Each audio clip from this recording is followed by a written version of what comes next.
SLBC టన్నెల్లో చిక్కుకున్న 8 మంది ప్రాణాలపై ఇక ఆశలు లేనట్టేనని అధికారులు అంటూ ఉన్నారు. వాళ్లంతా బురదలో కూరుకుపోయి ఉంటారని అనుమానాలు వ్యక్తం చేస్తున్నారు.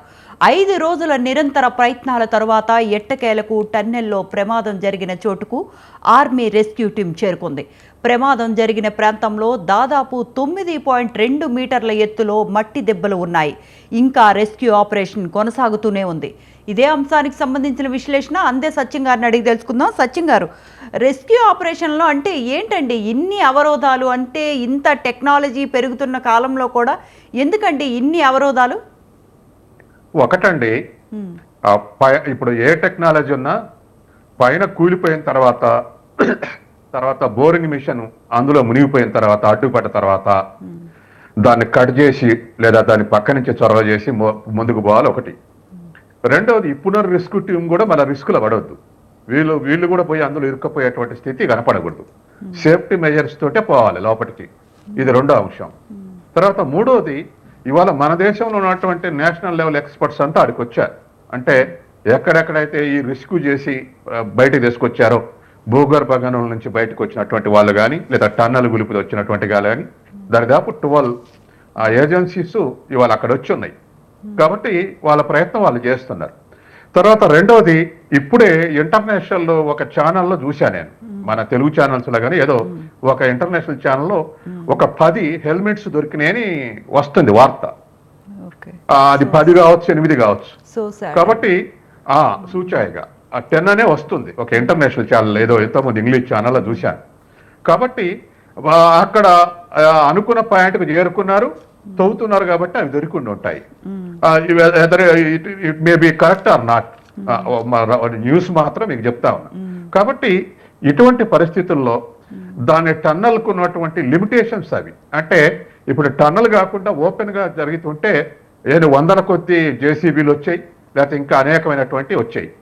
కానీ లోపల దానికి ఉన్న లిమిటేషన్, దాని వ్యాసార్థం 27 అడుగుల లోపలనే ఆ పని చేయాలి.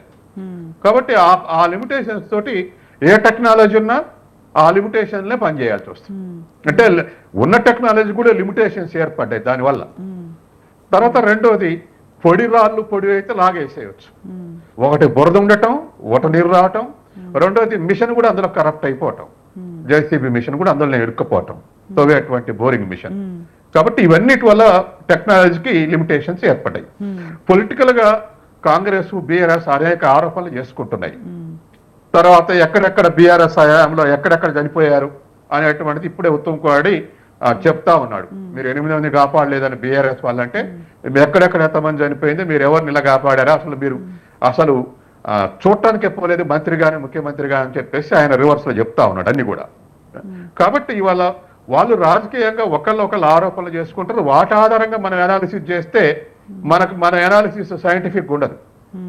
కానీ మనంగా ఒక న్యూట్రల్ గా లేదా ఒక ఇంప్రూవ్మెంట్ లేదా సొల్యూషన్ దొరికేటువంటి ఆలోచించే విధంగా ఛానల్ కానీ మనం కానీ ఆలోచించాల్సింది ఏంటంటే, ఎందుకు ఈ పరిమితులు 4-5 రోజులు ఈ పరిమితులు ఏర్పడ్డాయి అంటే దానికి ఉన్న కారణం అది. అంటే లోపల పోయి వర్క్ చేసారు, ఓపెన్ గా చేసే వర్క్ అయితే ఈజీ అయిపోయేది. లోపల పోయి చేయాలి. రెండోది, ఒకవేళ లైవ్స్ ఉంటే కాపాడేందుకు కూడా ఉపయోగపడాలి.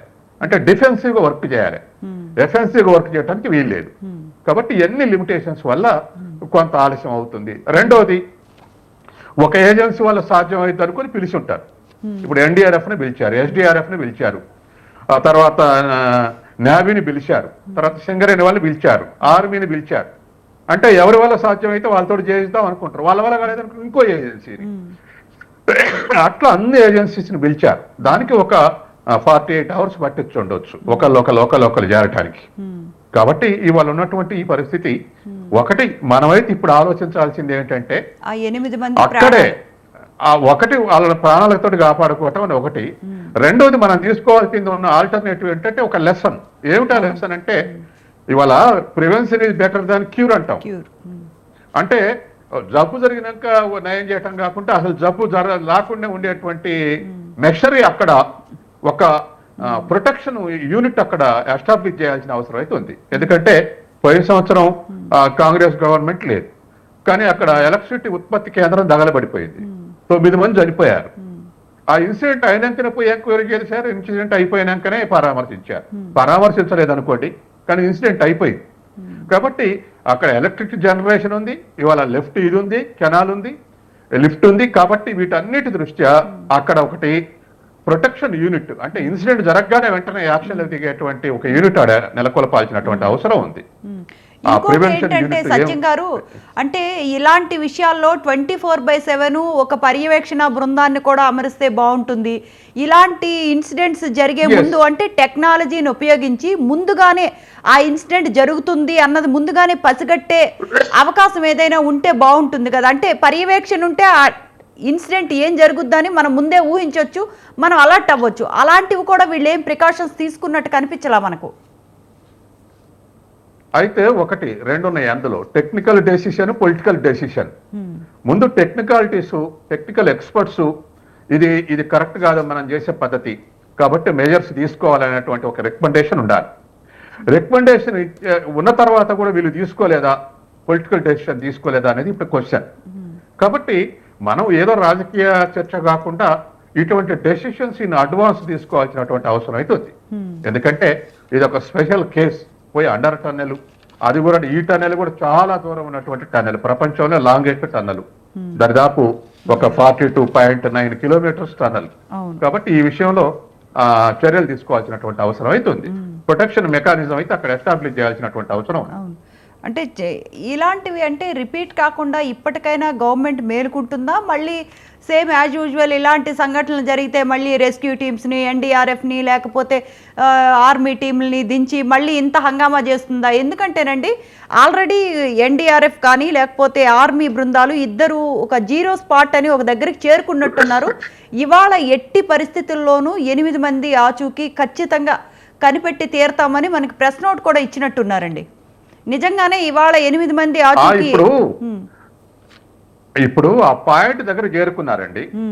ఏదో ఇప్పుడు మనకు నిన్న మొన్న ఏంటంటే ఒక 100 మీటర్ల దూరంలో ఉన్నాం, 50 మీటర్ల దూరంలో ఉన్నాం అనేటువంటి స్టేట్మెంట్లు వచ్చాయి.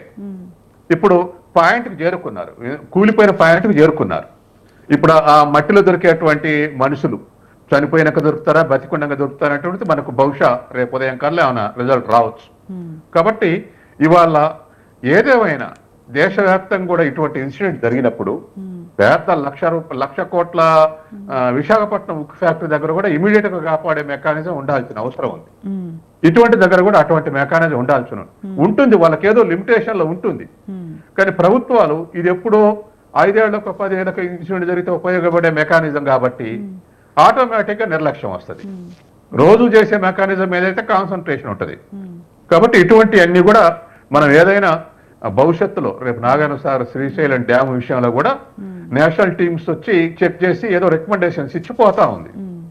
దానికి తగ్గటువంటి యాక్షన్ అయితే మరి రివర్ బోర్డు అథారిటీస్ తీసుకుంటాయా, స్టేట్ గవర్నమెంట్ తీసుకుంటాయా, తీసుకోవాల్సినటువంటి అవసరం అయితే ఉంది.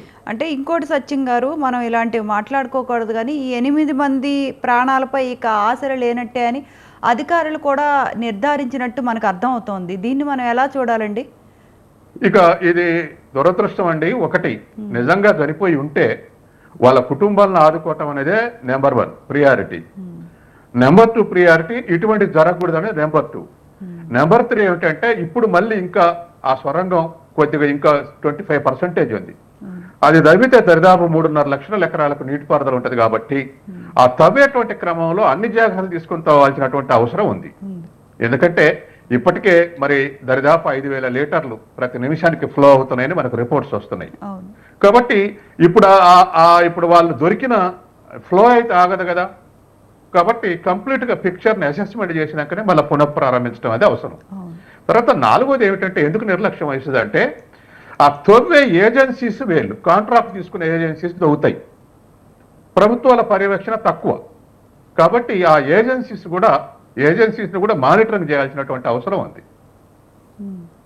రైట్ సత్యం గారు.